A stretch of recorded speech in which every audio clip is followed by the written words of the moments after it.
Bonjour et bienvenue sur Medscape. Je suis Walid Amarin et j'ai l'énorme plaisir de recevoir ce jour le docteur Louis-Marie Desroches du CHU de La Réunion. Bonjour Louis-Marie.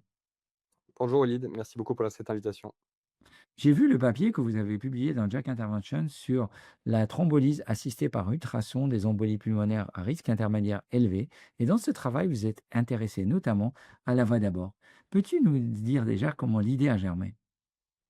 Oui, c'est vraiment l'anecdote, un petit peu croustillante de cette histoire, de recherche parce que, l'histoire a commencé en 2021 quand on s'est intéressé au traitement percutané de l'embolie pulmonaire, sur l'île de la Réunion, après les recommandations européennes de 2019 qui commençaient à ouvrir la voie, progressivement pour les risques intermédiaires élevés, les embolies pulmonaires et on a fait venir le système ECOS, donc la thrombolyse assistée par ultrasons, par un diamètre de 6 French.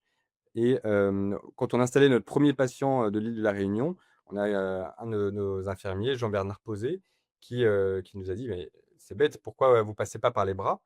et alors que c'est pas du tout, la technique, habituellement connue. Ce qui est habituellement réalisé un peu partout dans le monde, c'est vraiment la fémorale, dans l'écrasante majorité des cas. Il y a eu quelques cas cliniques décrits dans la littérature. Il y a eu 2 cas cliniques dans les li sur PubMed, je crois, où ils sont passés effectivement par les bras. Ils ont décrit que ça a bien marché. Et donc, au début, je me suis dit: «Mais c'est quoi cette idée farfelue?» et en fait, c'était une excellente idée et du coup, après s'être un petit peu renseigné, on a essayé et ça a parfaitement marché et du coup, on utilise cette voie maintenant depuis le départ pour, 100 de nos patients en systématique et en première intention. Dans ce travail, vous avez comparé les 2 voies d'abord, la voie classique, fémorale et cette voie d'abord, qui est une voie superficielle, et finalement vous avez, 0 complication dans le groupe voie superficielle et une hémorragie majeure dans le groupe, et dans le groupe, voie centrale. Alors et quels sont finalement les avantages? Les avantages, c'est surtout celui-là, celui qu'on espère. Notre étude elle est pas, stricto sensus comparative parce qu'on n'a pas, comparé, méthodologiquement exactement 2 groupes, randomisés. Elle est, un tout petit peu comparative dans le sens où nos échecs de voie d'abord par les bras, on les a également suivis. On est passé en fémoral ou en jugulaire et on a également compté les complications. Mais on a réussi par les bras à 94 du temps. Et donc finalement, on ne compare que 94 des ponctions versus 6.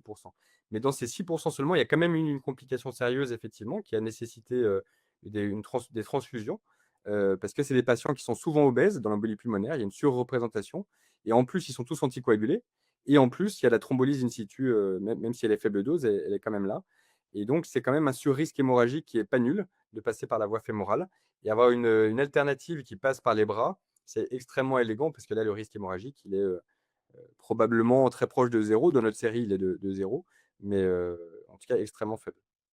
Alors l'autre avantage que finalement on ne dit pas assez et c'est que ça fait gagner du temps à l'équipe puisque ça peut être fait en musique avant que le patient arrive en salle de couro tout simplement.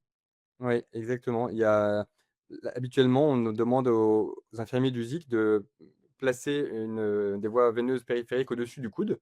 Comme ça, quand ils arrivent, les voies sont déjà posées, en respectant, la stricte hygiène et on repasse par les voies qui ont été déjà préparées par les infirmiers du ZIC là-haut et donc ça fait clairement, gagner du temps, médical, déjà et puis du temps de bloc opératoire. Donc c'est clairement quelque chose d'avantageux et puis après également pour le retrait des sondes, ça peut être fait en plein jour ou en pleine nuit, qu'importe, par un infirmier du coup, qui, retire les sondes et après fait une simple, compression, veineuse classique comme quasiment comme pour une VVP, quoi. Moi, je trouve que cette histoire est juste magnifique parce que ça traduit comme dans plein d'innovations, on passe par les différentes phases, c'est dangereux, c'est ridicule et puis après on va essayer et je tiens à vraiment féliciter toute l'équipe du CHU de La Réunion d'avoir, mené ce travail avec une belle publication à la clé. Merci encore Louis-Marie d'avoir accepté notre invitation. Merci beaucoup pour l'invitation.